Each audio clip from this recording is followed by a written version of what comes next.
जाबायलै जाबाय बे खौराङा बबेनिफ्राय जादों जाम्बा बे 2003 10 फेब्रुवारियाव मा सुक्ति जाया बर' भाषा 90 सिडुलाव हाबजाबाय बेनिफ्रायसो जादों दा बे थांनानै बबे जाम्बा बबे बे दिल्लीयाव थांना मा खालामहैनो नागिरदोंलाय लाबो लामा दोंसे लाबोथों बियो सल' जात्रा बियो बिपिएफ हान्जाया साक्सेस खालामनो हादों आरो साक्सेस जादों गासिबो जाथि जन'गोष्ठि ओंखारबोजोबदों जों नुनो मोन्दों आरो दिनै अदालगुरियावबो खोब पजिटिभ आरो बिनि उनाव तामुलपुर जाबावगासिनो दं तामुलपुराबो आं जिखिनि मिथिबाय थादों बिराद मोजां आरो जोंना उद्देश्यआ बेनो दिसपुर रेलि सल' जात्रा रेलिनि जिथु उद्देश्य बेनो जे जोंनो जायगायाव सान्थि नांगौ जायगायाव जोंनो खौसेथि नांगौ जायगायाव जोंनो जौगाखांनाय बा उन्नयन नांगौ बे उद्देश्यखौ लानानै जोङो दिसपुर सल' जात्राखौ खालामगासिनो दं अर्थ'आ बेनो दिसपुराव जोंहा एमएलए फाथायनांगौ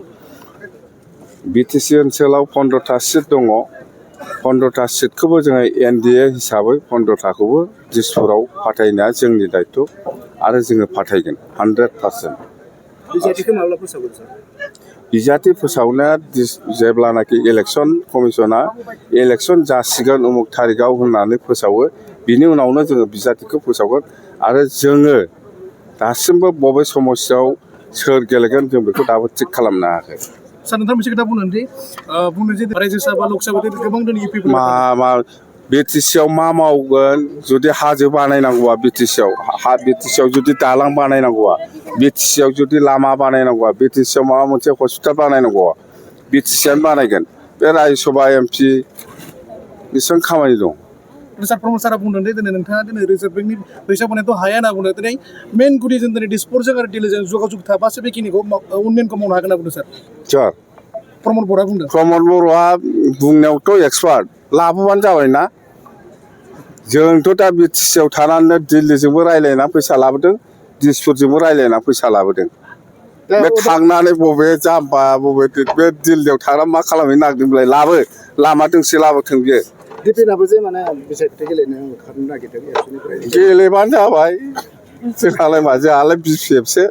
सार दिनै नोंथाङा दिनै बिदि मावना देखायबाय थादों सार 5 गेरेन्टि जिखिनि स्किम जोंथ' मावखायो आरो गेरेन्टि दंबावो जों बुंथ'वा। सारा मिडियाफोरनि थाखाय माबा सानदों? मेडियाफोरनि थाखाय जोङो आसाम गभर्नमेन्टआ माबा बाइक होगोननो जोङो बाइक साइकआव गैथ'वा दा मेडियाफोरनि थाखाय डिस्ट्रिक्ट वाइसआव मोनसे गेस्ट हाउस लुगोन आंहा बुंखाबाय 100%। सार सानसे समाव बर' खौरांगिरि समाव गोबां जोंनि बर' हारिफ्राबो गोबां माने बेबायदिनो गुरु प्रसार जायामोन सार दानि बेलायाव गोबां बर' खौरां फैबाय सार।